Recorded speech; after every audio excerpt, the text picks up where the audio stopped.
న కర్మణాం అనారంభాత్ నైష్కర్మ్యం పురుషోస్నుతే నచ సన్యసనాదేవా సిద్ధిం సమధిగచ్చతి. గీతలో శ్లోకాలు చాలా ఉన్నాయి, ఉపనిషత్తులలో స్వాంగర మంత్రాలు చాలా ఉన్నాయి, అద్భుతంగా ఈ యొక్క వ్యాఖ్యాన విధానాలు. ఏమన్నారు? నకర్మణాం అనారంభాతు నైష్కర్మ్యం పురుష సునతే. అంటే దీనికి ఏం చెప్పారని చెప్పానంటే, ఎవరైతే కర్మలను ఫలాపేక్షరహితముగా ఆచరించరో అట్టివారు నైష్కర్మ్య ప్రాప్తిని వాళ్ళు పొందలేరు అన్నారు. ప్రతి గీతలో మీకు ఇదే మాట ఉంటుంది తాత్పర్య రూపకంగా. ఎవరైతే కర్మలను ఫలాపేక్షరహితముగా ఆచరించరో వారికి నైష్కర్మ్య ప్రాప్తి కలిగే అవకాశము లేదు. ఎవరైతే కర్మలను ఫలాపేక్షరహితముగా ఆచరిస్తారో వారికి నైష్కర్మ్య ప్రాప్తి సిద్ధిస్తుందని అనేటువంటి యొక్క మాట. నైష్కర్మ్య సిద్ధి అంటే ఏమిటి అర్థం? నైష్కర్మ్య సిద్ధి పుస్తకం ఉంది సుఖదేశ్వరాచార్యుల వారిది. కర్మ అంటే పని, ఎక్కడైతే పని లేదో దానిని అకర్మ సంబంధమే నిష్కర్మ సంబంధమే నైష్కర్మ్యము. కర్మ లేకుండా ఉన్నటువంటి యొక్క స్థానం ఎక్కడ? లోకాలు ఎక్కడ చెప్పండి? ఏ లోకంలో కర్మ లేదు? ఈ విశ్వమంతా కర్మరాశే, త్రిగుణములు కలిగి ఉన్నాయి కాబట్టి విశ్వమంతా కర్మరాశి. బ్రహ్మలోకానికి పోండి, ఆడ కూడా ఆయన తలనొప్పి అయిపోతుంది, రాసి రాసి రాసి రాసి బ్రహ్మదేవుల వారికి. విష్ణులోకానికి పోండి, ఆడ కూడా గుణ వ్యవహారమే, అనగా రజోగుణ ప్రధానముగా ఉన్నటువంటి దేవత బ్రహ్మ అన్నారు. సాత్వికం ప్రధానముగా ఉన్న దేవత విష్ణువు అన్నారు. తామసికం ప్రధానముగా ఉన్న దేవత రుద్రుడు అని చెప్పి అన్నారు. ఎందుకంటే నిర్మాణం చేయాలంటే రజోగుణం కావాలి, పోషించాలంటే సాత్వికం కావాలి, లయం చేయాలంటే తమస్సు కావాలి. అక్కడ గుణాలు ఉన్నాయి. గుణాలు లేకుండా ఉన్నది ఎక్కడా? కాబట్టి శుద్ధ బ్రహ్మములో ఏ కర్మ లేకపోవటం కారణం ఏంటంటే దాంట్లో ఏ గుణము లేదు కాబట్టి. ఇక విశ్వరాశులలో అంతటా కూడా ఈ గుణ సముదాయమే వ్యాప్తమై ఉన్నది. గుణాతీతముగా ఉన్నటువంటి యొక్క వస్తువు బ్రహ్మము. అందువల్ల ఆ బ్రహ్మమునందు ఏ క్రియ ఉండదు, ఏ కర్మ. నిష్క్రియుడు, గుణరహితుడు, గుణాతీతుడు అన్నారు. 13వ అధ్యాయం పేరేమిటి? 14వ అధ్యాయం పేరేమిటి? 14వ అధ్యాయం పేరేమిటి? గుణత్రయ విభాగ యోగం. 15వ అధ్యాయం పేరేమిటి? ఏమర్థమైంది దీన్ని బట్టి? ఏమర్థమైంది దీన్ని బట్టి? 14వ అధ్యాయం దాటావు అంటే నీకున్నది పురుషోత్తమ ప్రాప్తి. అందువల్ల గుణములలో ఉన్నామా, గుణాతీతులమై ఉన్నామా? ఎట్లా ఉన్నామో విచారించుకోవాల్సి ఉంటుంది మనం. అందుచేత జీవుడు గుణబద్ధుడు, దేవుడు గుణాతీతుడు. గుణములతో సంబంధం పడి ఉన్నాడు. జాగ్రత్త అవస్థ సాత్వికము, స్వప్నావస్థ రజోగుణము, సుషుప్తి అవస్థ తమోగుణము. కనుక తమోగుణాత్మికమై ఉన్నటువంటి యొక్క అవిద్య ఉపాధిగా ఉన్నటువంటి యొక్క జీవుడు సూక్ష్మదేహం సంబంధం పడి స్వప్నలోకాలు ఆస్వాదిస్తూ ఉన్నాడు. అలా ఉన్నటువంటి యొక్క జీవుడు స్థూలదేహం గోళకాత్మికమై ఉన్నటువంటి యొక్క స్థూలదేహంతో సంబంధం పడి లోక వ్యవహారం చేస్తూ ఉన్నాడు. కాబట్టి పంచభూతాత్మికమై ఉన్నటువంటి యొక్క ఈ లోక వ్యవహారం చేసుకోవాలంటే స్థూలదేహం ఉండాలి. స్థూలదేహం ఉంటేనే స్థూలదేహం గలవాళ్ళు ఆహ్వానిస్తారు, కూర్చోబెడతారు, టిఫిన్ పెడతారు, కాఫీ ఇస్తారు, అనేకం చేస్తారు. వీళ్ళ స్థూలదేహం పోయాక వచ్చి కూర్చుంటే వాళ్ళ మీద ఉన్న ప్రేమ, ఆ మోహం పోక స్థూలదేహం పోయాక వచ్చి కూర్చుంటే ఏం చేస్తారు? అయ్యా మీతో మాకు సంబంధాలు లేవేక, మేము పార్థివులం, పృథ్వీ తత్వం కలిగి ఉన్నాం, పార్థివ దేహం కలిగి ఉన్నాం. నీకు పార్థివ దేహం పోయింది కాబట్టి నువ్వు ఒకవేళ మాతో వచ్చి కూర్చోవాలన్నా, మాతో వ్యవహరించాలన్నా, మాతో ఉండి భోంచేయాలన్నా నువ్వు ఇంకో పార్థివ దేహం ధరించి నువ్వు రావాల్సి ఉంటుంది. ఒకవేళ పోకపోతే ఏం చేస్తాం? ఒంటికేసి కూర్చుంటే బలవంతంగానైనా వాళ్ళని పంపించేస్తాం. అందువల్ల ఈ లోకంలో ఏ యొక్క ప్రాణైనా కానీ కాక సూక్ష్మదేహంతో ఉంటామంటే ఊరుకోం. స్థూలదేహంతో ఉంటేనే స్థూలదేహం గలవాళ్ళు అంగీకరిస్తారు, వాళ్ళు వ్యవహరిస్తారు. కాబట్టి పార్థివ దేహం అనేటువంటి యొక్క వస్తువు ఇది గోళకాత్మికం కాబట్టి గోళకాత్మికమై ఉన్నటువంటి యొక్క పార్థివ దేహంతో సంబంధం పడి ఉన్నటువంటి వాళ్ళు మాత్రమే ఈ లోక వ్యవహారం చేసే అవకాశం ఏర్పడుతుంది. అయితే స్వప్నావస్థ అని చెప్పానంటే ఆడ పార్థివ దేహం లేదు, కేవలం వాసనా సంబంధమై ఉన్నటువంటి యొక్క సూక్ష్మదేహం. గుణాత్మికము, ఇంద్రియాత్మికము, వాసనాత్మికమై ఉన్నటువంటి యొక్క సూక్ష్మదేహం కాబట్టి ఆ సూక్ష్మదేహం ఏం చేస్తుంది అక్కడ? మరొక కొత్త విశ్వ నిర్మాణం చేస్తుంది అక్కడ. అయ్యా నీకెందుకు ఆ విశ్వము, నేను చేస్తా చూడని చెప్పేసి ఆ సూక్ష్మదేహం ఏం చేస్తుంది? త్రిశంక స్వర్గం అని చెప్పని అంటారుగా, అటు సుషుప్త అవస్థ కాక ఇటు జాగ్రత్త అవస్థ కాక మధ్యలో ఉండే విధానమే త్రిశంక స్వర్గంలాగా ఆ సూక్ష్మదేహం ఏం చేస్తుంది? తనలో ఉన్నటువంటి యొక్క వాసనలు అనేటువంటి వాట్లను ఉపాదాన కారణంగా తీసుకుని స్వప్న జగత్తు నిర్మాణం చేస్తుంది. అందువలన ఆ స్వప్న జగత్తులో మనం వ్యవహరిస్తాము, తింటాము, తిరుగుతాం, మాట్లాడతాం, కొట్లాట్లు, తిట్లాట్లు, అక్కడ మొత్తం వ్యవహారం అంతా ఆడకపోయిన అక్కడ బంధువులు, అక్కడ స్నేహితులు, అక్కడ భార్య, అక్కడ బిడ్డలు, అక్కడ సంపాదన, అక్కడ బ్యాంకులు, అక్కడ డబ్బులు, అక్కడ కార్లు గీర్లు అన్నీ అక్కడ ఉంటాయి. తక్కువ దానికి ఏమైనా నిర్మాణం చేయడానికి సూక్ష్మ దేహానికి బ్రహ్మాండంగా చేస్తుందన్నమాట. ఈ విధంగా కారణదేహస్థుడై ఉన్నటువంటి యొక్క ఈ జీవుడు వినోదిస్తూ ఉన్నాడు. వినోదం అనగా స్థూలదేహ గోళకాత్మికమై ఉన్నటువంటి స్థూలదేహంతో వినోదాత్మికముగా వ్యవహరిస్తూ ఉన్నాడు. సూక్ష్మదేహ స్వప్నాత్మికమై ఉన్నటువంటి యొక్క విశ్వంలో వినోదాత్మికముగా విహరిస్తూ ఉన్నాడు.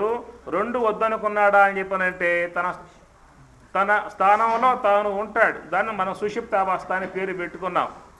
సుషుప్తావస్థ అంటే ఏమిటి? ఈ రెండింటి వ్యవహారం లేకపోవటాన్ని సుషుప్తి అని చెప్పి అంటాం. అక్కడేం లేదు, జాగ్రత్త వ్యవహారం లేదు, స్వప్న వ్యవహారం లేదు. ఈ రెండూ లేకపోవడంలో కారణం ఏమిటి? గోళకాత్మికమై ఉన్నటువంటి స్థూలదేహ వ్యవహారం లేదు కాబట్టి, ఇంద్రియాత్మికమై ఉన్నటువంటి యొక్క సూక్ష్మదేహ వ్యవహారం లేదు కాబట్టి, కేవలం తామసికముతో తమోగుణ ఉపాధి కలిగి ఉన్నటువంటి యొక్క జీవుడు తన యొక్క స్థానంలో తాను ఉంటాడు. మళ్ళా కావాల్సి వస్తే ఏం చేస్తాడు? మళ్ళా సూక్ష్మదేహం యొక్క సంబంధంతో పడతాడు, స్వప్నలోకంలో వ్యవహరిస్తాడు. మళ్ళా స్థూలదేహం సంబంధం పడతాడు, మళ్ళా జాగ్రత్త వ్యవహారం మళ్ళా చేసుకుంటాడు. రెండు వద్దనుకున్నట్లయితే ఇదే పర్మనెంట్ స్థలం. అందరి అడ్రస్ ఏమిటంటే ఎక్కడ మీ ఫిరమ్ అడ్రస్ అని చెప్పి ఏం చెప్పాలి మనం? ఇది కాదు, ఇది 4 పూటలు ఉండిపోయేది, 3 పూటలు ఉండిపోయేది, 3 నాళ్ళ ముచ్చట అని చెప్పి అన్నారుగా. ఏమిటా 3 నాళ్ళ ముచ్చట? జాగ్రత్త అవస్థ, బాల్యావస్థ ఒక ముచ్చట అన్నారు, యవనావస్థ రెండవ ముచ్చట అన్నారు, వృద్ధాప్యం 3వ ముచ్చట అన్నారు. ఇప్పుడు బాల్యం ముచ్చట అని చెప్పనంటే ఏ ముచ్చట? వాడికే ముచ్చట కాదు, ఇంట్లో వాళ్ళకి ముచ్చట. వాడు పారాడుతూ ఉంటే, గెంతుతూ ఉంటే, నడుస్తూ ఉంటే, లెగుస్తూ ఉంటే, పడుతూ ఉంటే, నవ్వుతూ ఉంటే, కిరణాలు కొడుతూ ఉంటే, ఏడుస్తున్నా ఇంట్లో అమ్మకు, నాన్నకు, నానమ్మకు, తాతయ్యకి, ముత్తాతయ్య అందరికీ కూడా వాడంటే పరమానందం కాబట్టి వాడికి ముచ్చట కాదు. వాడిని చూస్తే ఇంట్లో వాళ్ళకి ముచ్చట కాబట్టి అది బాల్యం ఒక ముచ్చట అని చెప్పని అన్నారు. యవనం అనేది ఎవరికి ముచ్చట? అది వాడికి ముచ్చట. శక్తి వస్తుంది, ఇంద్రియ వికాసం వస్తుంది, దేహ వికాసం వస్తుంది, చక్కగా ప్యాంట్ వేస్తాడు, మేసం దూతాడు, ఇంట్లో అమ్మ నన్ను డబ్బులు సంపాదిస్తూ ఉంటే బ్యాగులు వేసుకుంటాడు, జేబులు వేసుకుంటే జమ్మున కారులో పోతాడు, తిరుగుతూ ఉంటాడు. కాబట్టి యవనం అని చెప్పనంటే అది వాడికి ముచ్చట. మరి వృద్ధాప్యం ఎవరికి ముచ్చట? ఎవరికి ముచ్చట వృద్ధాప్యం? సరే, అది కూడా కళ్ళు పోయి, కాళ్ళు పోయి, చేతులు పోయి, శక్తి పోయి, జుట్టు పోయి, గిడ్డు పోయి అన్నీ పోయినా కానీ ఏదో ముచ్చట. ఇంట్లో వాళ్ళకి పెద్దవాళ్ళంటే జ్ఞానం బోధిస్తూ ఉంటారు, మంచి బోధిస్తూ ఉంటారు. కానీ లోకానికంతటికీ కూడా ఈనాడు వృద్ధాప్యమే కొన్ని లక్షల మందిని పోషిస్తూ ఉన్నది. ఎందుకంటే వృద్ధాప్యం దంతశాలు ఇల్లుస్తూ ఉంటాయి, అట్లనే జుట్టు తెల్లబడిపోతే రంగు డబ్బాలన్నీ ఉత్పత్తి చేస్తూ ఉంటారు, హార్ట్ ప్రాబ్లం వచ్చినాయి అన్ని అక్కడే వచ్చేది. ఇంతమంది లోకంలో జీవించడం అని చెప్పానంటే ఆ వృద్ధుడి మీద ఆధారపడి కొన్ని కోట్ల కుటుంబాలు జీవిస్తూ ఉన్నాయి ప్రపంచ దేశాలు మొత్తం కూడా. సరే, మానవ దేహం మునాల ముచ్చట అని చెప్పి అన్నారు. దేహం పోతుంది, కానీ దేహం కొత్త దేహం వస్తుంది తిరిగి మరలా. ఈ కొత్త దేహం వచ్చేటువంటి దానాలలో జీవునికి మళ్ళీ కొత్త సూక్ష్మదేహం కూడా వస్తుందా? కొత్త సూక్ష్మదేహం రాదు, పాత సూక్ష్మదేహం వాడుకోవాల్సిందే. ఏ దేహాల్లోకి పోయినా పశుదేహం కానీ, పక్షిదేహం కానీ, క్రిమిదేహం కానీ, దోమదేహం కానీ, ఏ దేహాల్లోకి పోయినా అడ్జస్ట్ అవుతుందా సూక్ష్మదేహం? ఎట్లా అయితే నీరు పాత్రలో పోసినప్పుడు ఆ పాత్ర యొక్క ఆకారం ఆ నీరు ఎట్లా పొందుతుందో, ఈ సూక్ష్మదేహం కూడా ఏ దేహంలోకి పోతే ఆ దేహం యొక్క ఆకారం అనేది పొందుతూ ఉంటుంది. కాబట్టి ఈ ప్రకారంగా కారణదేహస్థుడై అనగా అజ్ఞానోపాధి కలిగి ఉన్నటువంటి యొక్క ఈ జీవుడు తన వ్యవహారం అంతా కూడా సూక్ష్మదేహముతో స్థూలదేహంతో వ్యవహారం చేసుకుంటూ ఉన్నాడు. కానీ 4వదగు మహాకారణం యొక్క స్థాయికి మాత్రం వాడు రాలేకపోతూ ఉన్నాడు.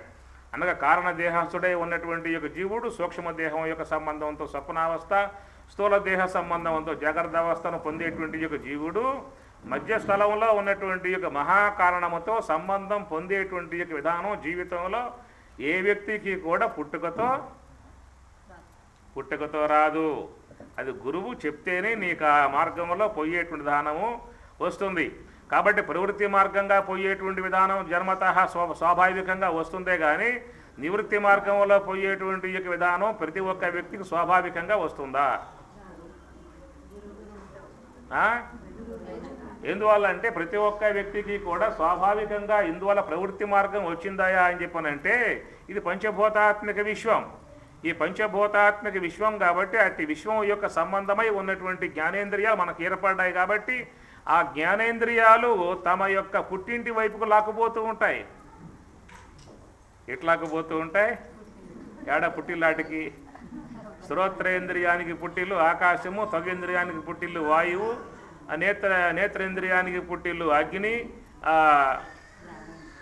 జిహ్వేంద్రియానికి పుట్టిల్లు జలము, ఘ్రాణేంద్రియానికి పుట్టిల్లు. కాబట్టి అమ్మగారులకు పుట్టింటికి పోవటం అంటే ఉత్సాహం ఉండదా? ఆ విధంగా ఈ జ్ఞానేంద్రియాలు ఏం చేస్తాయి అని చెప్పానంటే తమ యొక్క పుట్టింటికి లాక్కుపోతూ ఉంటాయి. ఏమన్నీ పుట్టింటికాడా అని చెప్పానంటే ఎవరికి ఉండే వాళ్ళకున్నాయి.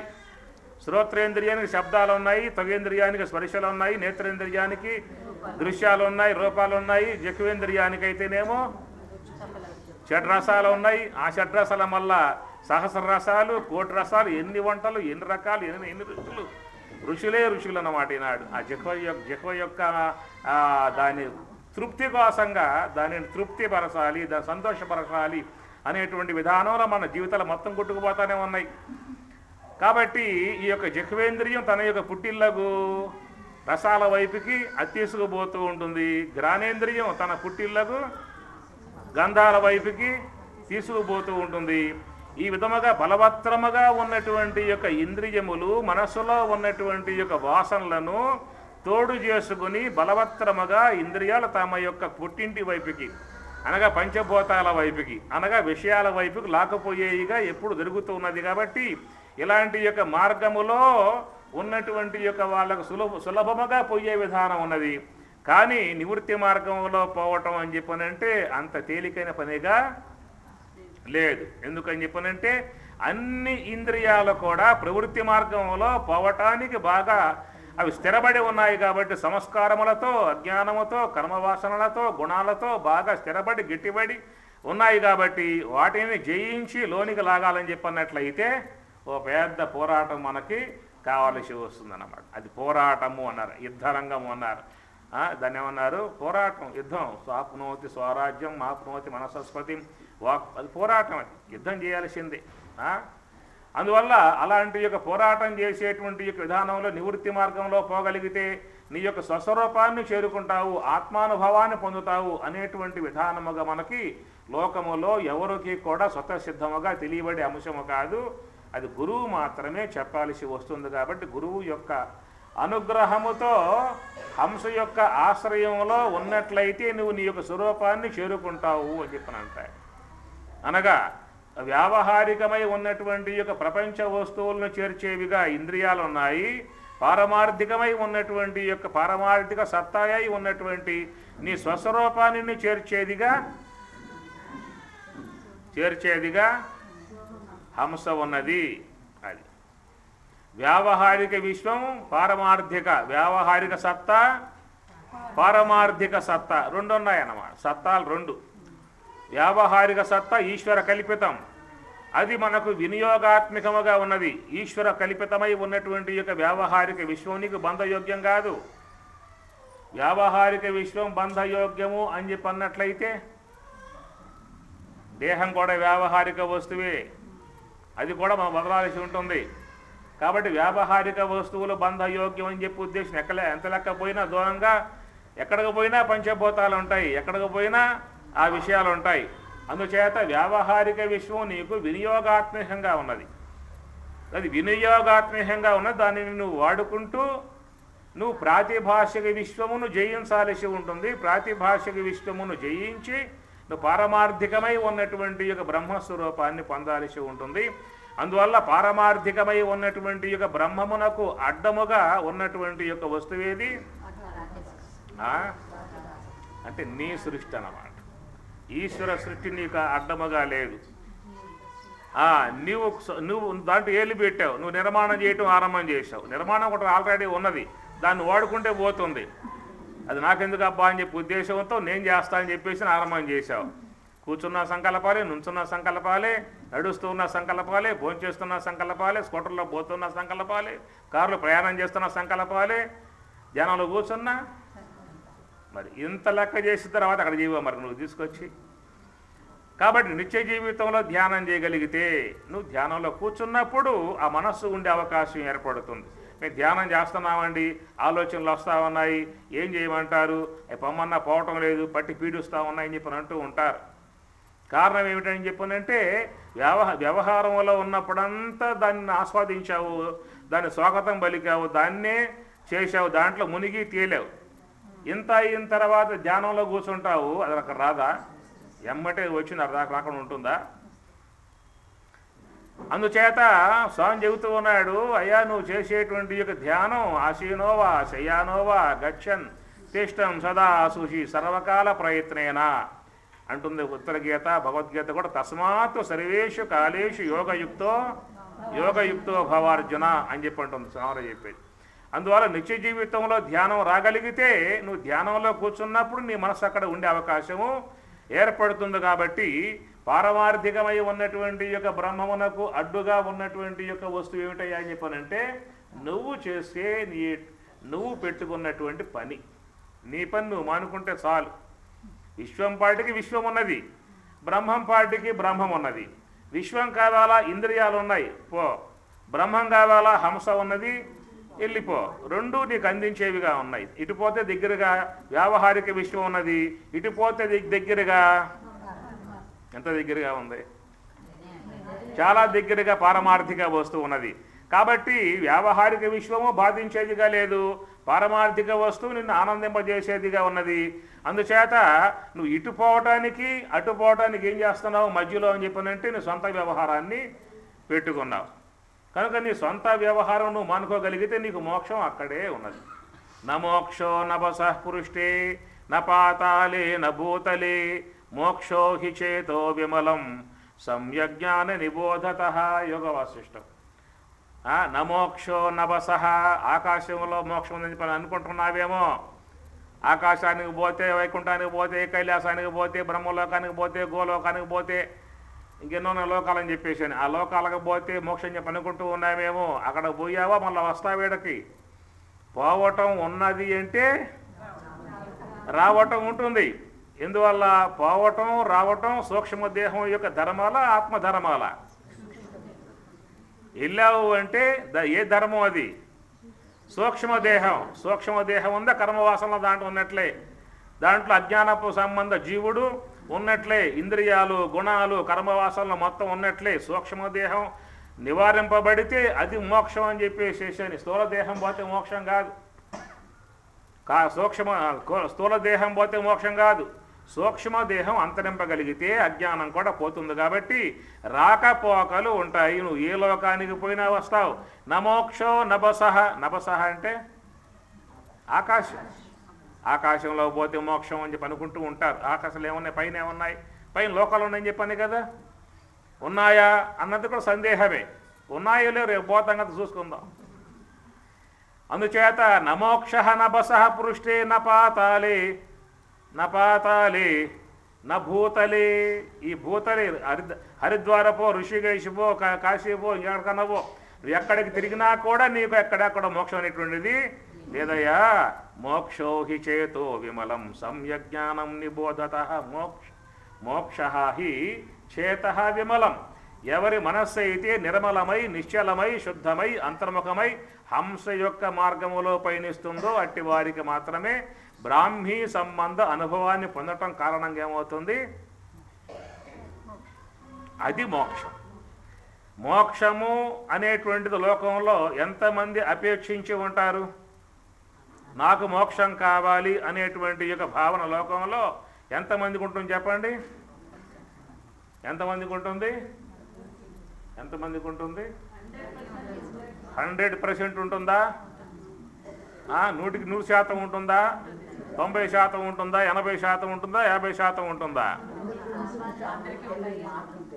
మార్గం తెలియదు. కాబట్టి లోకంలో సకల అన్ని జీవులు కూడా అందరూ కూడా మోక్షాన్ని కోరుకుంటూ ఉన్నారు.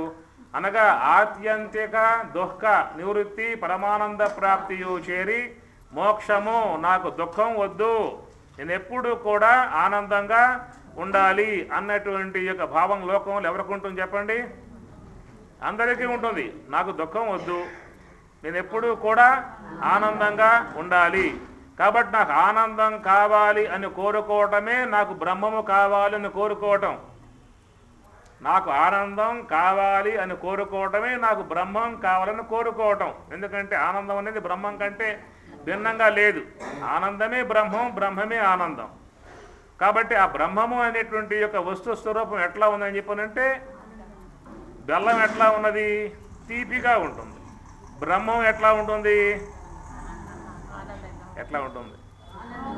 అది బెల్లం ఏ ప్రకారంగా తీపే స్వరూపముగా ఉంటుందో, బ్రహ్మము అని చెప్పనంటే ఆనందమే స్వరూపముగా ఉన్నటువంటి యొక్క వస్తువు. కాబట్టి లోకంలో సకల మానవులు కూడా నేను ఆనందంగా ఉండాలి, నేను ఆనందాన్ని పొందాలి అనేటువంటి యొక్క భావన ఉన్నటువంటి ప్రతి ఒక్క వ్యక్తి కూడా నాకు దుఃఖం వద్దు, నాకు ఆనందం కావాలని కోరుకోవడమే మోక్షం. అంటే ఆనందాత్మకమై ఉన్నటువంటి యొక్క బ్రహ్మమనబడేటువంటి యొక్క వస్తువును పొందేటువంటి యొక్క మార్గం మాత్రము వాళ్ళకి తెలియదు. అలాంటి యొక్క అలాంటి మార్గాన్ని మీకు బాహాటముగా ఎలాంటి యొక్క సంకోచం లేకుండా, దాపరికం లేకుండా పబ్లిక్గా చక్కగా మనకి స్వామివారు చెప్పుకొచ్చారు.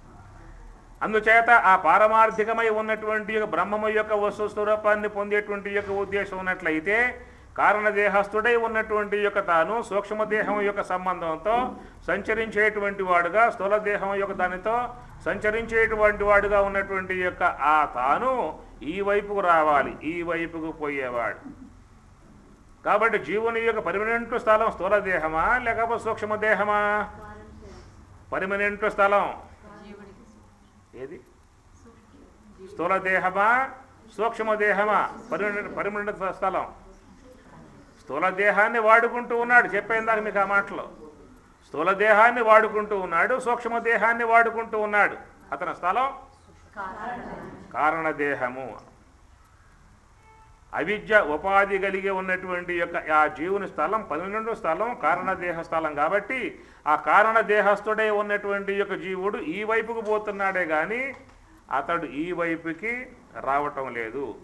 ఏనాడైతే గురువు యొక్క అష్టమస్తక సంయోగం కలిగి గురువు ద్వారా బ్రహ్మోపదేశాన్ని పొందినప్పుడు ఆ గురువు ఏం చేస్తాడని చెప్పనంటే, అయ్యా నీలో ఉన్నటువంటి యొక్క హంస అనబడేటువంటి యొక్క వస్తువుతో సంబంధం పడ్డావు అంటే నీవు సత్యలోకాన్ని, బ్రహ్మలోకాన్ని, బ్రహ్మప్రాప్తిని, సత్యలోకంపు జాడ హంసకెరుక విను దానిపై స్వారి చేయించు మానసముతో, మానస బ్రహ్మ బ్రహ్మమౌ మాయ దాటి గురుని ఉపదేశమున గురి కుదురుననగా సత్యలోకంపు జాడ హంసకెరుక. కనుక సత్యలోకం బ్రహ్మము యొక్క జాడ, శుద్ధ బ్రహ్మము యొక్క స్వరూపతత్వాన్ని పొందింపజేసి చేర్చేటువంటి విధానం ఒక హంసకు మాత్రమే తెలుస్తుంది. అట్టి ఆ హంస మీద ఎవరిని పెట్టాలి? మనస్సు అనే బ్రహ్మను పెట్టాలి. మనస్సు అనే బ్రహ్మను పెట్టాలి. లింగస్థానంబున బాబా మాయారాల వర్ణగంబై, తర్వాత షడ్దల సమన్వితంబై రక్తవర్ణంబై జలాలయంబై రసనాకారణంబై స్వాదిష్ట చక్రం రంజుళ్ళు అందు చతుర్ముఖనకు 6000 హంసలు. స్వాదిష్టాన చక్రం స్వామి చెబుతారు కదా, అద్భుతమైనటువంటి యొక్క బోధ. మూలాధార, స్వాధిష్టాన, మణిపూరక, అనాహత, విశుద్ధ, ఆజ్ఞ, సహస్రారంలో ఈ స్వాధిష్టాన చక్రం, ఈ చక్రం యొక్క విధానం అంతా కూడా బ్రహ్మ యొక్క మనస్సు యొక్క విచారం. లింగస్థానమున బాబామాయ వర్ణగంబై చర్దల సమన్వితంబై రక్త వర్ణంబై జలాలయంబై రసనా కారణంబై స్వాధిష్టాన చక్రంబు రంజుల్లు అందు చతుర్ముఖ బ్రహ్మకు త్రిముఖ బ్రహ్మకు ద్విముఖ బ్రహ్మకు ఏకముఖ బ్రహ్మకు 6000 హంసలు అన్నున్నాయా తలకాయరానికి? చతుర్ముఖ బ్రహ్మకు త్రిముఖ బ్రహ్మకు ద్విముఖ బ్రహ్మకు ఏకముఖ బ్రహ్మకు ఉంది ఒక ముఖమే. వృత్తి విధానాన్ని బట్టి ఉన్నది ఒక ముఖమే. వృత్తి విధానాన్ని బట్టి 4 ముఖాలుగా ఆయన వ్యవహరిస్తూ ఉన్నాడు. అనగా నిశ్చయాత్మికాన్ని బట్టి బుద్ధి, అహంకరించే విధానాన్ని బట్టి అహంకారము, గ్రహించే విధానాన్ని బట్టి చిత్తము, సంకల్పించే విధానాన్ని బట్టి మనస్సు అని చెప్పని. అయితే ఒకేసారి 4 ముఖాలు ఉంటాయా, ఒక ముఖమే ఉంటుందా? 4 ముఖాలతో వ్యవహరిస్తే ఒకేసారి 4 ముఖాలతో వ్యవహరించారు, ఒక ముఖమే వ్యవహరిస్తూ ఉంటుంది. ఆలోచన చేస్తూ ఉన్నప్పుడు ఏమవుతుంది? మనస్సుగా పిలువబడుతూ ఉంటుంది.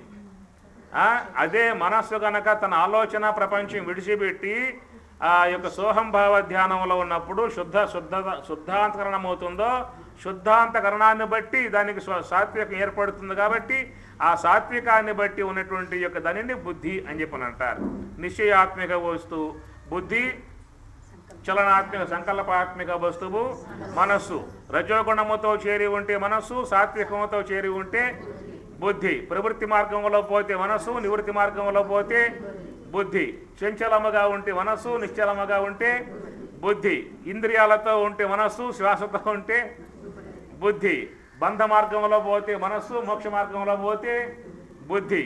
కనుక ఉన్నటువంటి యొక్క ఆ వైపు తిరిగితే అది బుద్ధి అన్నాం, ఈ పైకి తిరిగితే మనస్సు అని చెప్పిన అన్నాం. అహంకారముతో చేరి ఉంటే దాన్ని అహంకారము అని చెప్పిన అన్నాం. కాబట్టి అహంకారం పైన ఉంటుంది చూడండి మీరు, మనస్సు, బుద్ధి, అహంకారం. అహంకారతత్వము, మహత్తత్వము, అవ్యక్తత్వం కూడా అహంకారం చెప్తాం అక్కడ. అహంకారం అంటే చాలా గొప్ప పదం. అది ఏమిటి అహం అని చెప్పనంటే, అహం అంటే ఉనికి. ఈ ఉనికి అనేటువంటి ప్రతి ఒక్క వ్యక్తిలోనూ ఉంటుంది ఉనికి. అహం అంటే ఏమిటి? సంస్కృతంలో అహం అన్న, తెలుగులో నేను అని చెప్పని అంటాం. ఉన్నాను అనేటువంటి యొక్క ఉనికియే దానినే అహం. అహం బ్రహ్మాస్మి అని చెప్పి అంటాం వల్ల, అందువలన ఉన్నాను అనేటువంటి యొక్క ఉనికిని ఎవరో కూడా తీసివేసే అవకాశాలు లేవు. నువ్వు ఉన్నావా అని చెప్పి అడిగినప్పుడు మనం ఏమంటాం? ఇంటికి ఫోన్ చేయాలని చెప్పి అనవా? నువ్వు ఉన్నావా అంటే ఇంటికి ఫోన్ చేయాలండి, కనుక్కోవాలండి అంటారా? ఉన్నావా అంటే ఉన్నాను అంటారు. కాబట్టి 100 మంది కూడా ఉన్నావా ఉన్నావా ఉన్నానా అంటే ఉన్నాను ఉన్నాను ఉన్నాను. ఆ ఉన్నాను అనేటువంటి యొక్క ఆ సత్తాకు లేమి లేదు. జాగ్రత్త అవస్థలో ఉన్నావు, స్వప్నావస్థలో ఉన్నావు, సుషిప్తావస్థలో ఉన్నావు. కానీ ఈ అవస్థలు నీ యందు లేవు. జాగ్రత్త అవస్థ ఉన్నప్పుడు స్వప్న సుషుప్తులు లేవు. స్వప్నావస్థ ఉన్నప్పుడు సుషుప్తి జాగ్రత్తలు లేవు. సుషుప్తి ఉన్నప్పుడు జాగ్రత్త స్వప్నాలు లేవు. కానీ నువ్వు స్వప్నావస్థలో నువ్వు ఉన్నావు, సుషుప్తావస్థలో నువ్వు ఉన్నావు, జాగ్రత్త అవస్థలో నువ్వు ఉన్నావు. అవస్థలు నీ యొక్క ఆధారంతో ఉన్నాయి కానీ అవస్థ ఆధారంతో నీవు లేవు. నీ యందు కల్పన మాత్రముగా తోస్తూ ఉన్నాయి. అవస్థలను నువ్వు తెలుసుకుంటూ ఉన్నావు, నిన్న అవస్థలు అవి తెలుసుకోలేవు, అవి జడం కాబట్టి. అందుచేత అవస్థలకు ఆధారమై ఉన్నటువంటి యొక్క నీవు అన్ని అవస్థలలో కూడా ఉన్నావా అంటే ఉన్నాను అని చెప్పని అంటాం. నిన్నున్నావా అంటే నిన్న ఉన్నాను. ఈ పూట ఉన్నావా అంటే ఈ పూట ఉన్నాను. రేపు ఉంటావా అంటే ఏమంటారు?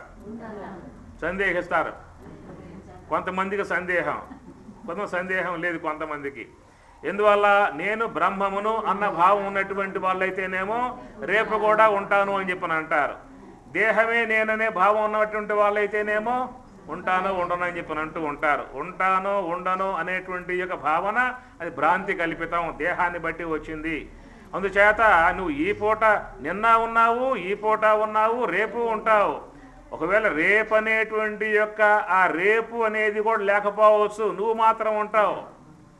ఎందువల్ల? కాలం అనేది కూడా పరమాత్మ యొక్క ఆధారం కలిగి ఉన్నది కాబట్టి ఒకవేళ కాలం లేకపోతే లేకపోవచ్చు గాక, కానీ నువ్వు మాత్రం సత్తా మాత్రమే, ఆత్మ వస్తువు మాత్రం ఉంటుంది.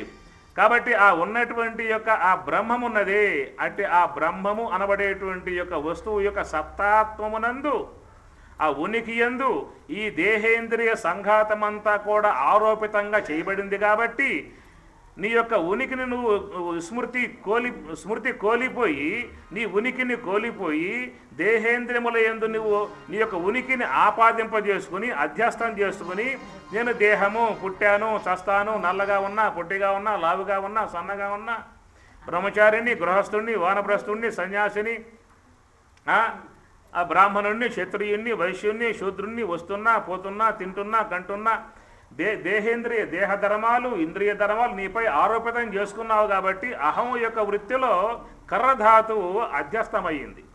కర్ర అంటే చేయటం, అహంకర్, కృత్తు చేయటం. నువ్వు చేసేవాడివి కాదు, వినేవాడివి కాదు, తినేవాడివి కాదు, అన్నింటికి సాక్షిగా ఉన్నటువంటి వాడివి. దేహేంద్రియ క్రియలకు సాక్షిగా ఉన్నటువంటి యొక్క నీవు నీ యొక్క సాక్ష్యత్వమును కోల్పోయి దేహేంద్రియముల యందు ఆరోపితమైపోయి అవి చేస్తూ ఉంటే, నేను చేస్తున్నా అన్నటువంటి యొక్క అధ్యస్థం నీ యందు ఆరోపితం చేస్తుంది.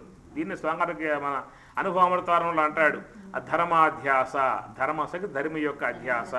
అదే గీతలో శ్లోకం వస్తుంది, సర్వధర్మాన్ పరిత్యజ్య మామేకం శరణం రజ అహం త్వా సర్వ పాపేభ్యః మోక్షయిష్యామి మా శుచః. ఏకం అద్వితీయం బ్రహ్మమై ఉన్నటువంటి నా వైపుకు రావయ్య నువ్వు సోహం భావ ధ్యానముతో, నువ్వే నాలోనే ఉంటావని చెప్పి అంటాడు. అందుచేత ఇక్కడ అహంకారం, అహం అనేటువంటి విధానము అజ్ఞానంతో సంబంధం పడి ఉంటేనేమో అహంకారముగా ప్రవర్తిస్తాం. అదే అజ్ఞానం వీడి ఉన్నట్లయితే ఏమంటాడు, అహం బ్రహ్మాస్మి అంటాడు. అహం దేహాస్మి, అహం బ్రహ్మాస్మి. బయటికి వచ్చావా, అహం దేహాస్మి. లోనికి పోయావా, అహం బ్రహ్మాస్మి. మూడో సోపానం. అందువల్ల ఈ యొక్క 4 ముఖాలు, చతుర్ముఖ బ్రహ్మకు సహస్ర హంసలు అని చెప్పి అంటాం కదా. చతుర్ముఖ బ్రహ్మే కాదు, ఏకముఖ బ్రహ్మగా ప్రవర్తిస్తూ ఉంటాడు. వ్యవహారాన్ని బట్టి ఆ ఉన్నటువంటి యొక్క ఆ బ్రహ్మను ఏం చేయాలని చెప్పనంటే, సత్యలోకం పొజాడ హంసకిరుక వినుదానిపై స్వారి చేయున్సు మానసముతో మానస బ్రహ్మ. కాబట్టి మనసు అనేటువంటి యొక్క బ్రహ్మను మనం ఏం చేయాలి, తీసుకుపోయి హంస అనేటువంటి యొక్క వాహనం మీద, పక్షి మీద, హంస పక్షి మీద కూర్చోబెట్టాలి. కానీ మనం హంస పక్షి మీద ఎవరిని కూర్చోబెట్టాం,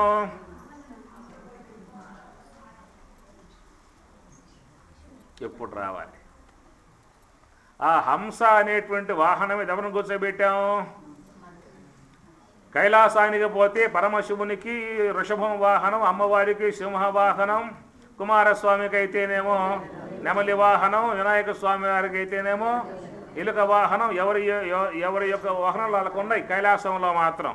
ఇక్కడ సత్యలోకానికి పోయి చూస్తే మాత్రం ఒకే వాహనం. అమ్మవారికి కూడా హంస వాహనమే, స్వామివారికైనా హంస వాహనమే. ఎక్కువ పనులు ఉండవు కాబట్టి వాళ్ళకి ఎక్కువ పోయే అవకాశం ఉండదు కాబట్టి ఎక్కువ వాహనాలు అవసరం వాళ్ళకి. కైలాసం అంటే ఆంజనేయ కుమారస్వామిని పిలిచేవాళ్ళు ఎక్కువ మంది ఉన్నారు, వినాయకస్వామిని పిలిచేవాళ్ళు ప్రతి ఒక్కరు ఏ గృహ ప్రవేశం చేయాలన్నా, ఇల్లు కట్టుకోవాలన్నా అన్నిటికీ వినాయక స్వామి కావాలి. పరమశివుడు శివ అంటారు, ఆయన పోవాల్సి ఉంటుంది. అమ్మవారిని అమ్మ అంటారు, ఆమె పోవాల్సి వస్తుంది. కాబట్టి ఎవరి వాహనాలకు అవసరం. కైలాసంలో బ్రహ్మదేవునికి అయితే ఎవరు బ్రహ్మ అంటారు అనరు. కాబట్టి చక్కగా హాయిగా తలరాత్రి రాస్తూ ఉంటాడు, అమ్మవారు ఏ నావాయిద్యం చేస్తూ ఉంటుంది, అమసపక్షి పక్కనే హాయిగా ఉంటుంది, ఒకే వాహనం. అందుచేత మనం ఏం చేసామని చెప్పనంటే, హంస అనేటువంటి యొక్క వాహనం మీద స్వామివారు బ్రహ్మదేవుని కూర్చోబెట్టవయ్యా అని చెప్పనంటే, ఈ లోకములో ఉన్నటువంటి యొక్క వాళ్ళంతా కూడా హంస మీద అమ్మవారిని కూర్చోబెడుతూ ఉన్నారు. గీరవాణి అనగా మనసు అనేటువంటి యొక్క బ్రహ్మ నుండి ఆవిర్భావం అయింది సరస్వతి. అందువల్ల బ్రహ్మ మానస పుత్రిక అని చెప్పని అంటారు. ఆ బ్రహ్మదేవునికి మళ్ళీ పత్ని కావటం తర్వాత విషయం. బ్రహ్మ మానస పుత్రిక అని చెప్పని అన్నారు. అనగా మనసు అనేటువంటి యొక్క బ్రహ్మ నుండి ఏ యొక్క ఆలోచన అనేటువంటి యొక్క సరస్వతి పుట్టిందో, మనం ఆ ఆలోచనను తీసుకువచ్చి హంస మీద కూర్చోబెట్టాం. తత్కారణంగా ఆలోచన శబ్ద బ్రహ్మముగా బయటికి వస్తూ ఉన్నది. నీ మనస్సులో ఉన్నటువంటి యొక్క ఆలోచన పక్క వ్యక్తిని చేరుకోవాలంటే ఎట్లా శబ్దంగా మారుతుంది? ఎట్లా శబ్దంగా మారుతుంది? శ్వాసతో జోడించాలి. ఆ శ్వాసతో అనుసంధానం పొందినప్పుడే ఆ ఆలోచన స్థూలమై శబ్దమై మీ దాకా వస్తుంది. కాబట్టి మనస్సులో ఉన్నటువంటి యొక్క ఆలోచనలు అనేటువంటి యొక్క అమ్మవారిని మనం హంస మీద కూర్చోబెట్టాము, హంసవాహన రూఢిగా చేశాము. అమ్మవారు శబ్ద బ్రహ్మరూపంగా బయటికి వస్తూ ఉన్నది. కాబట్టి మహాత్ములైతే, బ్రహ్మవేత్తలైతే, యోగులైతే ఏం చేశారు? అమ్మవారిని పక్కన కూర్చోబెట్టేసేసి, అమ్మ నమస్కారం మీకు, మీరు కాస్త పక్కన కూర్చోమని చెప్పేసి అని ఆ బ్రహ్మదేవుల వారిని హంస మీద కూర్చోబెట్టారు యోగులు. కాబట్టి వాళ్ళేం లోనగా పోతూ ఉన్నారు. మనం ఏం చేశాము? బ్రహ్మదేవుల వారిని పక్కన కూర్చోబెట్టి అమ్మవారిని హంస మీద ఆ యొక్క అధిరోహింపజేశాం. కాబట్టి శబ్దాల రూపంగా బయటికి వస్తూ ఉన్నాయి. గమనించండి, మనం హంస అనేటువంటి యొక్క వాహనం మీద బ్రహ్మను పెడుతూ ఉన్నామా, ఆలోచనాత్మిక అమ్మవారిని పెడుతూ ఉన్నామా? నిర్మలమ్మ ఎవరిని పెడుతూ ఉన్నాం? అది మనం గమనించుకోవాలి. మనం వ్యవహారంలో ఉన్నప్పుడు కూడా చాలా వరకు ఆలోచనలను పనిమాల పట్టుకుని తీసుకుపోయి ఎవరైనా అమ్మగారు భోంచేసి పడుకుంటే తలుపు తట్టి లేపి కూర్చోబెట్టి లోనగా పోయి ఈ విషయం తెలుసా, అసలు నీ దాకా రాలేదా, టీవీలో కూడా వచ్చిందే పొద్దున, నువ్వు చూడలేదా? నేను చూడలేదే, అయితే కూర్చో అని చెప్పని అంటారు. 2 గంటల సేపు వాయిస్తారు అప్పుడు పట్టుకుని. ఎందుకు పోవాలా? ఎందుకు తలుపు తట్టాలా? ఎందుకు ఆమెను లేపాలా? నిద్రపోయి ఆమెని కూర్చోబెట్టి చెప్పాలా? లోన ఉండవు, అవి ఊరుకో లోన ఉన్నటువంటి యొక్క ఆలోచనలు. ఈ విధంగా పని కట్టుకుని మనము ఎవరినో ఒకరిని మీట్ అయ్యి మనము మన సమయమంతా కూడా శబ్ద బ్రహ్మముతో నింపేసేసి వాళ్ళల్లో మనం పోస్తే వాళ్ళల్లో ఉన్నాయి మనం పోసుకుంటే ఇట్లా లోకంలో ఉన్నవన్నీ కూడా పోగేసుకుని లోన సూక్ష్మదేహంలో బాగా అట్లను పోస్తూ ఉన్నాం. సూక్ష్మదేహం అంతా ఏమైపోతుంది చివరికి? ఏముండి మరి శాంతి ఉందా, సుఖం ఉందా? ధ్యానం చేస్తున్నామా? కన్ను మూసిన కన్ను తెరచిన ఘన సచ్చి సుఖమయ ఆత్మ. అది బ్రహ్మవేత్తలకు. కన్ను మూసిన కన్ను తెరచిన ఘన సచ్చి సుఖమయాత్మ బ్రహ్మవేత్తలకు. కన్ను మూసిన కన్ను తెరచిన ఘన సచ్చి సుఖమయాత్మ కనుగనకున్నన్. కన్ను మూసిన కన్ను తెరచిన కనపడు వెలిలో మనోవికారము వత్స. రాముడు అంటాడు ఆంజనేయ స్వామితో, మనోవికారములు మానసిక వికారములు. అందుచేత మనసు అనేటువంటి యొక్క వస్తువులో మనం ఏం పుట్టింపజేస్తున్నాము అని చెప్పనంటే, అమ్మవారికి జనన స్థలముగా, సరస్వతి అమ్మవారికి జనన స్థలముగా బ్రహ్మదేవుడయ్యాడు. బ్రహ్మ మనస పుత్రికగా ఆలోచనలను మనం పుట్టింపజేసిందే కాక ఆలోచనలను హంస మీద కూర్చోబెట్టి వాటిలను శబ్దముగా మార్చి తీసుకుపోయి ఎక్కడెక్కడో అందరికీ సమాచారాలు మనం అందిస్తూ ఉన్నాం. కాబట్టి సత్యలోకంపు జాడ హంసకెరుక. హంసకి తెలుసు సత్యలోకాన్ని నుంచే వస్తుంది. అది హంస ఎక్కడి నుంచి వస్తుంది? బ్రహ్మమునందు పుట్టి నీ కోసం వస్తుంది. రారా తీసుకుపోతా, నేను బ్రహ్మంలో చేరుస్తా అని చెప్పేసి అని. మనం ఏమంటున్నాం? ఇప్పుడు కాదు స్వామి, చాలా టైం ఉంది, మా అబ్బాయి పెళ్లి కావాలి, మా అమ్మాయి పెళ్లి కావాలి, లాస్ట్లో నీకు సంగతి చూస్తా అని చెప్పేసి. యాడ్ లాస్ట్ ఇంకా చెప్పండి. అందుచేత చాలా సన్నిహితం భగవంతుని యొక్క స్వరూపం పొందింపజేయటానికి లక్ష్మణార్యులు ఎంత సూటిగా ఎన్ని గ్రంథాలలో ఏదైనా తీసుకో, మొదటి 2 బోధ, వేద రహస్యములు, గీతా మహాత్మ్యం, స్వరాజ్య గీత, బ్రహ్మసూత్రములు, సంభాషణలు, అనుభవామృత, ఎన్నైనా కానీ కాక ప్రతి దాంట్లో కూడా స్వామివారు చెప్పేటువంటి యొక్క మాట అంతా ఏమిటని చెప్పానంటే, నువ్వు ధ్యానపరుడవే కావాలి. అందుచేత ఎప్పుడెప్పుడు నీకు సమయం ఉన్నదో అప్పుడప్పుడల్లా కూడా నువ్వు హంసతో నువ్వు నీ యొక్క ఆ సంబంధాన్ని పెంచుకోవాలి. ఎవరైతే మనస్సుని హంసతో అనుసంధానం చేయించి హంసతో ఉంటారో వాళ్ళు ఈశ్వరునితో ఉన్నట్లు. అర్థమైందా? ఎవరైతే తన మనస్సుని హంసతో జోడించి హంసతో ఉంటారో వాళ్ళు ఈశ్వరుని యొక్క సాన్నిధ్యంలో ఉన్నట్లు, ఈశ్వరుని యొక్క ఆరాధనలో ఉన్నట్లు. ఎవరయ్యా ఈశ్వరుడు అని చెప్పనంటే, ఎవరు ఈశ్వరుడు? ఎక్కడున్నాడు ఈశ్వరుడు? కూటస్థ అక్షర ఉచ్యతే ద్వావిమౌ పురుషవు లోకే క్షరశ్చాక్షర ఏవ చ క్షరః సర్వాణి భూతాని కూటస్థః అక్షరః ఉచ్యతే. కూటస్థుడు అక్షరుడు ఉచ్యతే. ఇది కూటస్థ స్థలం.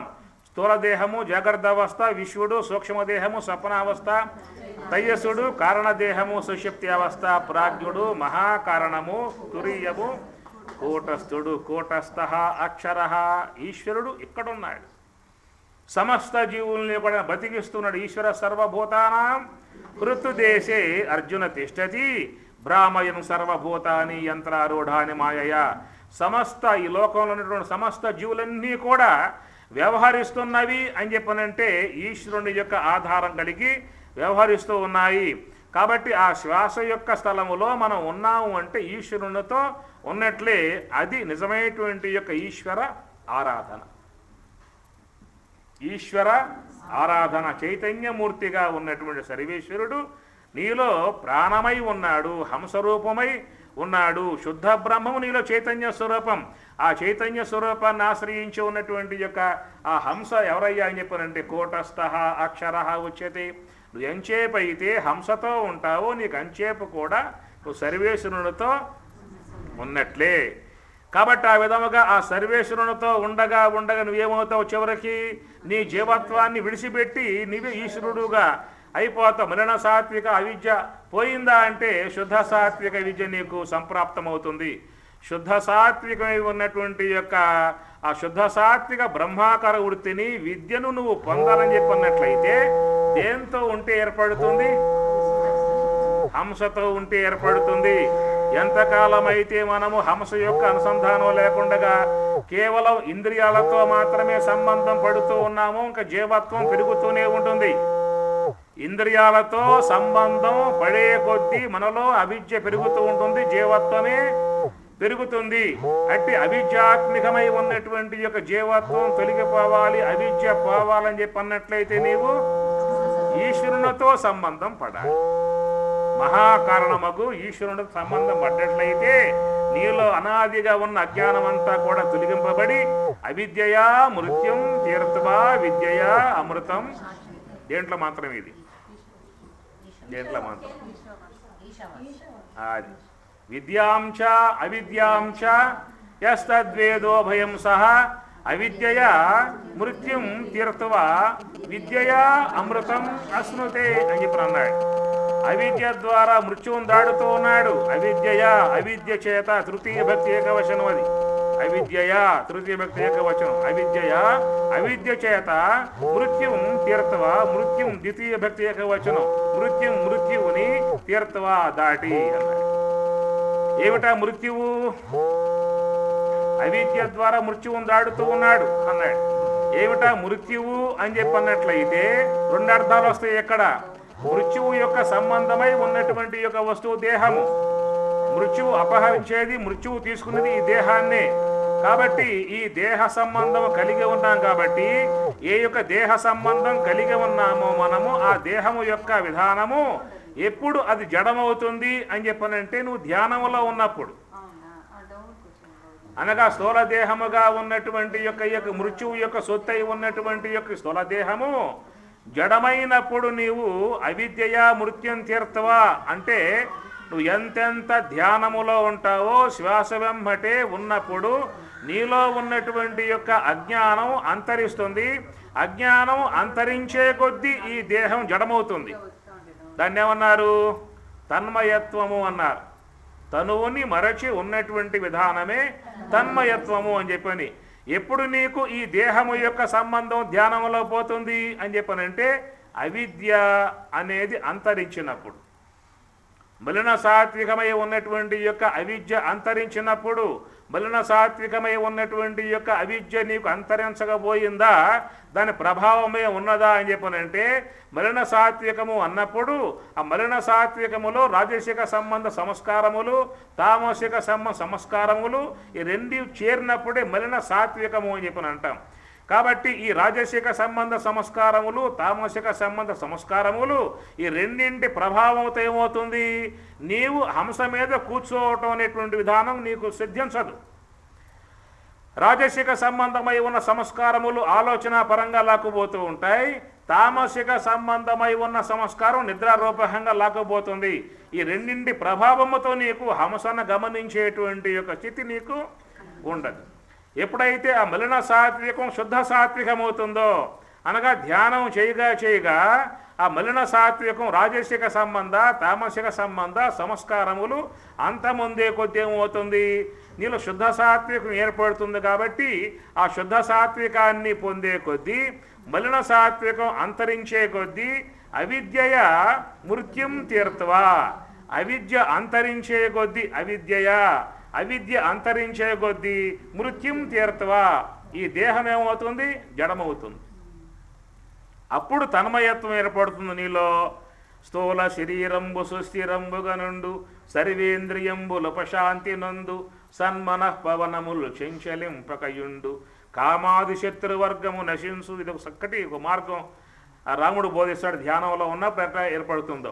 కాబట్టి ఇట్లా అవిద్యయా మృత్యుం తీర్త్వా, నీళ్ళు అవిద్య తొలగిపోయే కొద్ది దేహం ఏమవుతుంది, జడమైపోతుంది. పూర్తిగా దేహం వదిలిందా అని చెప్పనంటే అప్పటికి నీ యొక్క శ్వాస ఏమవుతుంది, పూర్తిగా సుషుమ్నా ద్వారం దగ్గర ఆగిపోతుంది. అనగా సుషుమ్నా ద్వారం దగ్గర ఆ శ్వాస ఆగటమే ఈ దేహం పూర్తిగా జడం కావటం. ఎందుకు, స్థూల దేహానికి మూలం స్వామివారి శ్వాస అన్నారు. మూలాధార చక్రములో స్థూల దేహానికి ఆధారం శ్వాస అన్నారు, స్థూల దేహానికి మూలం శ్వాస అన్నారు, సూక్ష్మ దేహానికి ఆధారము తెలివి. ఈ రెండు కలిసి మూల ఆధార చక్రముగా చెప్పుకొచ్చారు. కాబట్టి సూక్ష్మ దేహాన్ని ధరించి వ్యవహరింపజేసేదిగా ఎరుక ఉన్నది, స్థూల దేహాన్ని ధరించి వ్యవహరింపజేసేదిగా శ్వాస ఉన్నది. అందువల్ల ధ్యానములో ఉన్నప్పుడు శ్వాస మృత్యుం తీర్త్వా, అవిద్యయ అజ్ఞానం అంతరించగా ఈ దేహం జడమవుతుంది. ఎందువల్ల శ్వాస ఆగటం బట్టి. ఎంతెంత శ్వాస ఆగుతూ ఉంటుందో అంతంత ఈ దేహం జడమవుతుంది. మృత్యుం తీర్త్వా, ఎప్పుడైతే శ్వాస పూర్తిగా ఆగిపోయిందో ఈ దేహం జడమవుతుంది. కానీ ఈ యొక్క శ్వాస యొక్క మూల రూపం ఏమిటి, మహాకారణం. మహాకారణం ఉన్నంత వరకు నీకు సూక్ష్మదేహం అనేటువంటిది వ్యవహరిస్తుంది. సూక్ష్మదేహాన్ని ధరించి వ్యవహరించేది మహాకారణం. కాబట్టి ఎప్పుడైతే శ్వాస పూర్తిగా ఆగిపోతుందో ఆ యొక్క శ్వాస స్థూలం, ఆ స్థూలం ఆగితే సూక్ష్మమవుతుంది. ఆ సూక్ష్మమే మహాకారణము అన్నాం. ఆ మహాకారణము సూక్ష్మదేహాన్ని వ్యవహరింపజేస్తుంది. ఇంద్రియాత్మికమై ఉన్నటువంటి సూక్ష్మదేహాన్ని వ్యవహరింపజేసేది ఆ యొక్క ఎరుక. అది మహాకారణంగా స్వామి చెప్తారు. ఎరుక అని తెలుగు అని ఒకప్పుడు మహాకారణంగా కూడా చెబుతూ ఉంటారు. అందువల్ల ఈ మహాకారణం చేత ధరింపబడ్డటువంటి ఏ ఇంద్రియాత్మికమై ఉన్నదో సూక్ష్మదేహం, అట్టి ఇంద్రియాత్మికమై ఉన్నటువంటి సూక్ష్మదేహము సుషుమ్నా ప్రయాణాన్ని చేయటం ఆరంభం అవుతుంది. గోళకాత్మికమై ఉన్నటువంటి స్థూల దేహము జడం కావడం కారణం ఏమిటి, శ్వాస పూర్తిగా ఆగిపోయింది. కాబట్టి శ్వాస పూర్తిగా ఆగిపోవటము అనేటువంటి విధానం లోకంలో సాధారణంగా అందరికీ ఉంటుంది. ఉంటుందా ఉండదా? శ్వాస ఆగిపోవటము అనేది లోకములో అందరికీ ఉంటుంది. అయితే ఆ శ్వాస ఆగిపోవటము అని చెప్పనంటే ఎప్పుడు ఆగుతుంది, ఏనాడైతే ఆ జీవి యొక్క ప్రారబ్ధ కర్మ అయిపోతుందో ఆనాడు ఆ శ్వాస దేహాన్ని వదిలిపెట్టేస్తుంది. ప్రారబ్ధ కర్మ అయిపోవటం కారణముగా స్థూల దేహం వదిలిపెడుతుంది లోకములో ఉన్నటువంటి మానవ సముదాయానికి.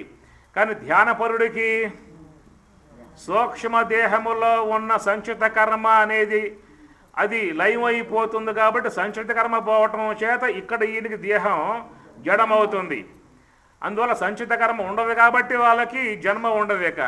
అందువలన అట్టి ఆ ఇంద్రియాత్మికమై ఉన్నటువంటి యొక్క సూక్ష్మదేహమును ధరించి ఆ మహాకారణం ఉన్నది. కాబట్టి అట్టి ఆ సూక్ష్మదేహము లయమయ్యేది సుషుమ్నా ద్వారములో. ఒకటేమో స్వామి చెప్పింది ఏమిటి, పృథివీ యాత్ర అన్నాడు, మరొకటి సుషుమ్నా యాత్ర అని చెప్పి అన్నాడు. అందువల్ల ఈ పృథివీ యాత్ర అనేటువంటిది శ్వాస ఆగిపోయే పర్యంతం వరకు పృథివీ యాత్ర ఉంటుంది. ఆ శ్వాస ఆగిపోవటం చేత గోళకాత్మికమై ఉన్నటువంటి స్థూల దేహం జడమవుతుంది, శవం కాదు. లోకములో సాధారణంగా మానవులకు దేహం ఆగిపోతే దాన్ని శవము అని చెప్పని అంటారు. అదే ధ్యానములో శ్వాస ఆగిపోతే వాళ్ళ దేహము జడత్వమును పొందింది అని చెప్పని అంటారు. ఆ విధముగా ఆ దేహము జడత్వమును పొంది ఉంటుంది. కానీ ఆ యొక్క మహాకారణం ఉన్నది కాబట్టి సూక్ష్మదేహం అనేటువంటిది సుషుమ్నాలో లయమవుతుంది. ఆ సుషుమ్నాలో లయమయ్యేటువంటి యొక్క స్వరూప స్వభావాన్ని బోధించే అంశమే మీకు గీతలో వచ్చేటువంటిది బ్రహ్మార్పణం, బ్రహ్మహవి, బ్రహ్మాగ్నౌ బ్రహ్మణాహుతం, బ్రహ్మైవతేన గంతవ్యం బ్రహ్మ కర్మ సమాధిన.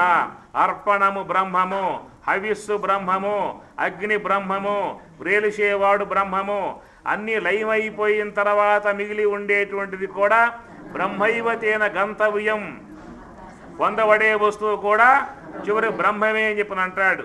కాబట్టి దీని యొక్క స్వరూప అర్థం ఉన్నది మీకు స్వరాజ్య గీతలో స్వామివారి యొక్క నోటి నుంచి కలం నుంచి వస్తే తప్ప మీకు అర్థమయ్యేది. మీరు ఎక్కడికి పోయినా కానీ స్వామివారిని విడిచిపెట్టి ఎక్కడ పోయినా కానీ మీకు దాని యొక్క మూల స్వరూపం గోచరించే అవకాశము లేదు. అర్పణం బ్రహ్మ, బ్రహ్మ అర్పణం. అర్పణం అని చెప్పినంటే సుషుమ్నా యందు లయమైపోయేటువంటి ఏ సూక్ష్మదేహమైతే జ్ఞానేంద్రియములు, కర్మేంద్రియములు, అంతరేంద్రియములుగా ఏ సూక్ష్మదేహమైతే ఉన్నదో ఆ సూక్ష్మదేహము నీకు బ్రహ్మము ద్వారానే ఇవ్వబడింది. ఏ తస్మా చెప్పల శుద్ధాత్ చబలమభూత్ శబలాదైవ్యక్త అవ్యక్తాన్ అహంకార తన్మాత్రాని పంచమహాభూతాని పంచమహాభూతేభ్యో అఖిలం జగత్. ఏ శుద్ధ బ్రహ్మము నుండి ఈశ్వ జగత్తంతా కూడా ఆవిర్భావం చేయబడిందో దాని నుంచే పంచభూతముల యొక్క నిర్మాణం కాగలిగినాయి. ఆ పంచభూతముల యందే ఆకాశ పంచకం, వాయు పంచకం, అగ్ని పంచకం, జల పంచకం, పృథివీ పంచకములుగా నిర్మాణం చేయబడ్డటువంటి యొక్క ఆ సముదాయాన్ని నీవు వ్యావహారికంగా వాడుకుంటూ ఉన్నావు. నీకెంతకాలమైతే వ్యావహారికత్వం మీద అపేక్ష ఉంటుందో నువ్వు అంతకాలం పాటు వాటిని నువ్వు వాడుకోవచ్చు. నీకు ఏనాడైతే నాకు ఈ వ్యావహారికమొద్దు, విశ్వమొద్దు, జగత్తొద్దు, నీవే కావాలి, బ్రహ్మమే కావాలి అనేటువంటి యొక్క భావనగా నీకు అపేక్ష కలిగినాడు నాకు అప్పచెప్పు. దాంట్లో ఉన్న మెలికలయ్యన్నమాట. ఏ బ్రహ్మము ద్వారా ఇవ్వబడ్డటువంటి ఇంద్రియాలు నువ్వు చేసినవి కావవి, నిర్మాణం చేయబడ్డాయి. నిర్మాణం చేయబడి వచ్చినటువంటి యొక్క ఇంద్రియాలు నీకు వ్యావహారిక సిద్ధి కావాలని నువ్వు వాడుకో. ఏనాడైతే నేను కావాలి అనుకుంటావో ఆనాడు నువ్వు వాటిని నాకు అర్పించు. బ్రహ్మని ఆదాయ కర్మాణి సంగం త్యక్త్వా కరోతి యః లిప్యతేన సపాపేన పద్మపత్రమివాంబస. బ్రహ్మని ఆదాయ బ్రహ్మమునందు ఉంచు, నాకు అర్పించేయి. బ్రహ్మ అర్పణం. ఇన్ని జన్మలుగా ఎంతకాలముగా నువ్వు నా ద్వారా ఇవ్వబడ్డటువంటి ఏ సముదాయం ఉన్నదో నువ్వు వాడుకుంటూ ఉన్నావు, వ్యవహారం సిద్ధింప చేసుకుంటూ ఉన్నావు. అలాంటి వ్యవహారం కావాలా పెట్టుకో. ఇంకెంతకాలం పుట్టే ఉద్దేశం ఉన్నదో, ఇంకెంతకాలం పెళ్ళిళ్ళు, ఇంకెంతకాలం పేరంటాలు, ఇంకెంతకాలం విశ్వంలో అనేక అవతారాలు. ఆయన అవతారాలు మొత్తం 10. మనకైతే ఎన్ని అవతారాలు? 83,99,999 రకాల అవతారములు ఎత్తి ఇప్పుడు ఈ అవతారంలో ఉన్నాం. ఇది కాస్త పోయిందనుకో మళ్ళా రౌండ్ వేయటమే. కాబట్టి ఈ విధముగా వ్యవహారమై ఉన్నటువంటి ఇక విశ్వ జగత్తు నీకు కావాలి అనుకున్నట్లయితే నేను ఇవ్వబడ్డటువంటి ఇంద్రియాలను వాడుకో. వద్దు, నాకు ఇది వద్దు, నువ్వే కావాలి అనుకున్న నాడు అవి నాకు సమర్పించు. అర్పణం బ్రహ్మ, హవిస్సు బ్రహ్మ. అనేక జన్మలుగా వస్తున్నటువంటి కర్మ సముదాయము, కర్మ వాసనలు అవన్నీ కూడా నీకు జన్మలకు హేతువుగా ఉన్నాయి. పుణ్యపాపములు జన్మలకు హేతువుగా ఉన్నాయి. అవి హవిస్సుగా జ్ఞానాగ్నిలో బ్రహ్మాగ్నౌ బ్రహ్మణాహుతం, బ్రహ్మాగ్నిలో ఆత్మాగ్నిలో దాని హోమముగా హవిస్సుగా సమర్పించు. బ్రహ్మార్పణం బ్రహ్మ హవి బ్రహ్మ అగ్నౌ. ఏడుంది అగ్ని? లోపల ఉన్నది. బయట ఉన్న అగ్ని హోమాగ్ని, లోన ఉన్న అగ్ని బ్రహ్మాగ్ని. కాబట్టి అట్టి ఆ బ్రహ్మాగ్ని యందు వీటిని అర్పణం చేయటం. అక్కడ ఏమన్నాడు శ్లోకంలో కూడా బ్రహ్మార్పణం బ్రహ్మావిహి బ్రహ్మాగ్నవు బ్రహ్మణాహుతం. నువ్వు చేయటంలో అక్కడ బ్రహ్మణ, తృతీయ భక్తి ఏకవచనం బ్రహ్మణ. బ్రహ్మము చేతే చేయబడుతున్నది. నీ పని ఎంతవరకు అని చెప్పనంటే, నీ పని శ్వాస మీద మనస్సుని పెట్టే అంతవరకే నీ పని. తర్వాత ఏర్పడేటువంటి యొక్క విధానం అంతా కూడా ఇది ఈశ్వర కార్యం. లోనకు తీసుకుపోయే విధానము, తన్మయత్వమును పొందింపజేసే విధానము, సుషుమ్న మార్గంలో ప్రవేశింపజేసే విధానమంతా కూడా అది ఈశ్వర కార్యము, దైవ కార్యంగా జరిగిపోతుంటుంది. కాబట్టి బ్రహ్మణ, అది నా చేతనే హోమములో వాటిని విరాచడం జరుగుతూ ఉన్నది. బ్రహ్మణ హుతం బ్రహ్మైవ తేన గంతవ్యం బ్రహ్మకర్మ సమాధిన. బ్రహ్మకర్మ అని చెప్పనగా మన మనస్సుని ఇంద్రియ కర్మల వైపుకు పోకుండగా మనస్సుని శ్వాసతో అనుసంధానం పొందింపజేయటం బ్రహ్మకర్మ అవుతుంది. అట్టి ఆ బ్రహ్మకర్మ చేసేటువంటి వాడే యోగ సమాధిని పొందటం జరుగుతుంది. అట్టి యోగ సమాధిని పొందినటువంటి వాడికి బ్రహ్మైవ తేన గంతవ్యం బ్రహ్మకర్మ. బ్రహ్మైవ బ్రహ్మ ఏవ తేన గంతవ్యం, పొందబడే వస్తువు. గంతవ్యం అంటే పొందబడే వస్తువు. బ్రహ్మైవ తేన, తేన అతని చేత, ఆ సాధకుని చేత పొందబడేటువంటి యొక్క వస్తువు కూడా బ్రహ్మమే. ఆనాడు నువ్వు పరిపూర్తిగా బ్రాహ్మీ సంబంధ అనుభవం కలిగి ఉంటావు. అలాంటి యొక్క మరి సాధనా సంబంధ అంశాన్ని, నివృత్తి మార్గాన్ని, సోహంభావ ధ్యాన మార్గాన్ని అందించినటువంటి జగద్గురు వేదాంతం లక్ష్మణార్యుల యొక్క ఆరాధన. ఇది గురు పూర్ణిమ ఆరాధనగా చేసుకుంటున్నామంటే, గురువు అంటే ఎవరయ్యా నీకు? నిన్ను తరించేవాడు, నివృత్తి మార్గంలో పయనించేవాడు, నీ యొక్క ఉద్ధారకతను సమగ్రంగా చూపేటువంటి వాడు. అలాంటి గురువులను మీరందరూ కూడా పట్టుకోవడం, మీ అందరికి పూర్వ జన్మలో చేసుకున్నటువంటి యొక్క పుణ్య విశేషముతో వచ్చి పడ్డారు. లేదా ఎక్కడో పోయి పడి ఉండేవాళ్ళు, ఎక్కడో పోయి పడి ఉండేవాళ్ళు. జిజ్ఞాస ఉందగా. కానీ అదృష్టం ఏంటని చెప్పనంటే, అలాంటి యొక్క మార్గములో చక్కగా తీసుకుపోగలిగి నివృత్తి మార్గాన్ని పొందిమధ్యగలిగేటువంటి విధానం ఉన్నటువంటి గురువులను ఆశ్రయించడం, వారి యొక్క మార్గంలో పోతున్నారు. మరి సద్గురుదేవుడు మీ అందరికీ కూడా ఆయురారోగ్య ఐశ్వర్యములు, భక్తి జ్ఞాన వైరాగ్యములు